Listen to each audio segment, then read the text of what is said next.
Good morning sa lahat. Tara magbasa na tayo ng ating libro guys. Magandang balita, Biblia.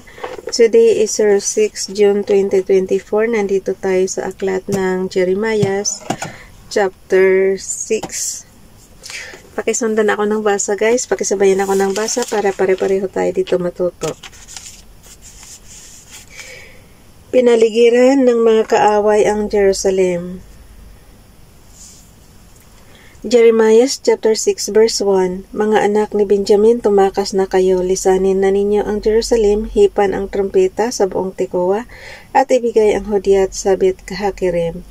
Sapagkat dumarating na mula sa hilaga ang isang malaking sakuna at pagkawasak. Verse 2. Lungsod ng Zion, katulad ka ng isang magandang pastulan.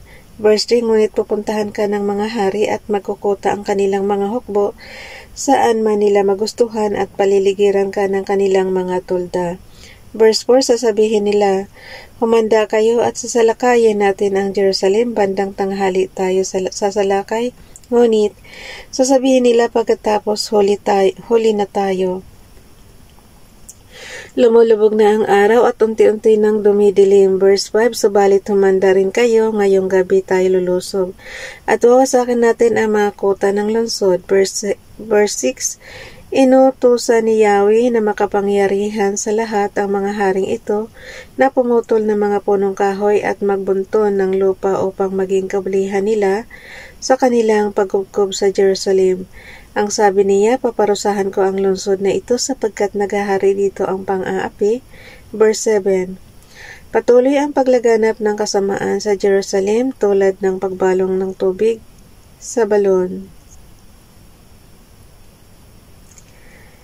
Karahasan at pagkawasak ang nababalita, karamdaman at mga sugat ang aking nakikita sa paligid.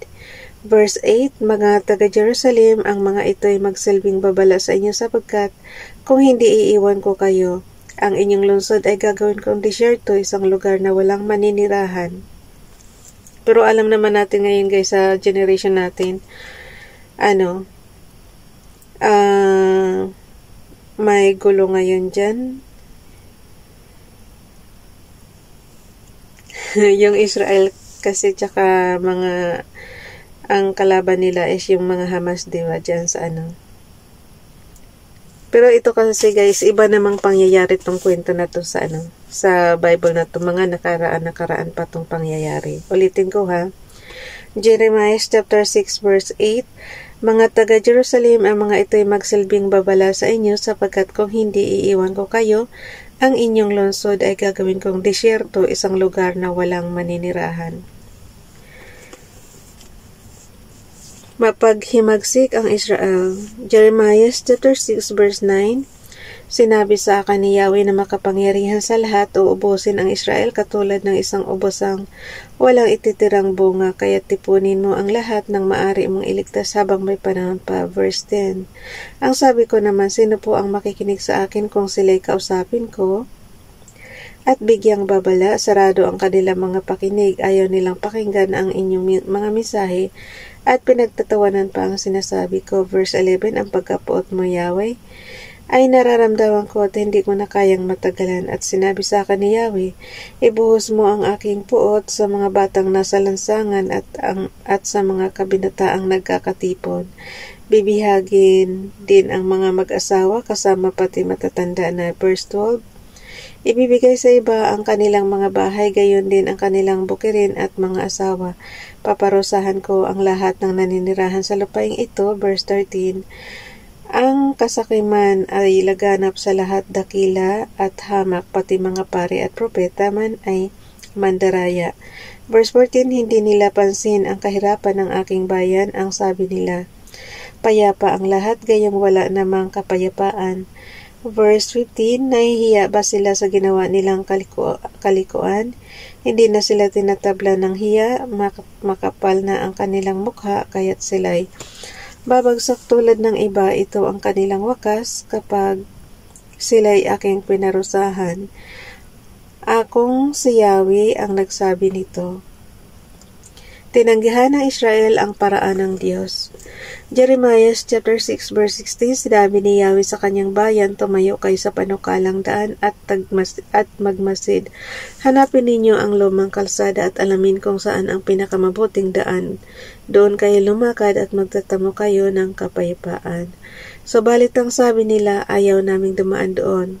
Verse 17, Kaya't si Yahweh ay humirang ng mga bantay upang marinig ng Israel ang tunog ng kanilang trompeta, ngunit sabi nila, hindi namin iyon papakinggan. Verse 18, Kaya sinabi ni Yahweh, makinig kayo mga bansa upang malaman ninyo ang mangyayari sa sarili kong bayan.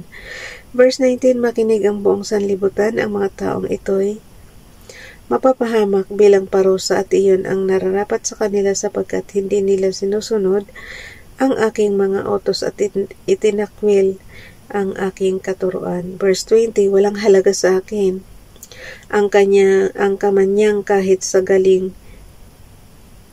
nagaling. Okay, yung verse 20 guys. Jeremiah chapter 6 verse 20, walang halaga sa akin ang kamanyang kahit nagaling pa iyon sa Seba. Hindi ko rin kailangan ang mga pabangong mula sa malalayong lupain. Ang mga handog nila'y hindi katanggap-tanggap, hindi ako malulugod sa kanilang mga hain. Verse 21, sabi pa ni Yahweh, maglalagay ako ng katitisura nila at silang lahat ay madadapa. Mamamatay ang mga magulang at mga anak, gayon din ang mga kaibigan at kapitbahay. Paglusob ng mga tagahilaga. Jeremiah chapter 6 verse 22, sinasabi ni Yahweh, isang malakas na bansa mula sa hilaga ang naghahanda sa pakikidigma. Verse 23, mga panat sibat ang kanilang sandata, sila'y malulupit at walang awa. Kapag nakasakay sila sa kanilang mga kabayo ng nagngangalit na dagat ang kanilang katulad. Handa na silang salakayin ang Jerusalem. Verse 24, ang sabi naman ng mga taga-Jerusalem, narinig na namin ang balita at nanlolupaypay kaming lahat, labis kaming naghihirap, katulad na isang babaeng manganganak. Verse 25, ayaw na naming lumabas sa kabukiran o lumakad kaysa sa mga daan, sapagkat ang mga kaaway ay may mga sandata, takot ang nadarama naming lahat. Verse 26,